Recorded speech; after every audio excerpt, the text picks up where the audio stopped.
ایک صحابی تھے، بہت ہی مزاحیہ صحابی تھے، ہائے میں قربان جاؤں، حضور ان کے ساتھ مزاح کیا کرتے تھے اور کبھی کبھی وہ بھی حضور کے ساتھ مزاح کر لیتا۔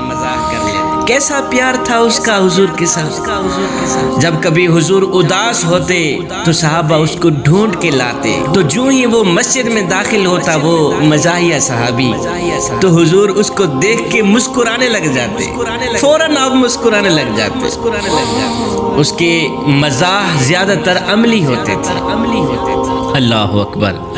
مدینہ شریف کی منڈی میں جاتا، جو نیا پھل آتا اس کو خرید لیتا، پھر حضور کی خدمت میں آ کے عرض کرتا، حضور میں یہ پھل آپ کے لیے لایا ہوں۔ حضور اسے قبول کرتے، خود بھی کھاتے، جو صحابہ ہوتے ساتھ میں ان کو بھی کھلاتے، دعائیں بھی دیتے، اپنے مزاحیہ صحابی کے حق میں دعائیں بھی دیتے۔ تو اگلے دن جب یہ حضور کا پیارا صحابی، مزاحیہ صحابی جب دوبارہ منڈی میں جاتا تو جس سے پھل لیا ہوتا وہ شخص پیسے مانگتا، وہ دکاندار پیسے مانگتا، ہاں بھی کل تو نے پھل لیا تھا تو وہ پیسے دینا۔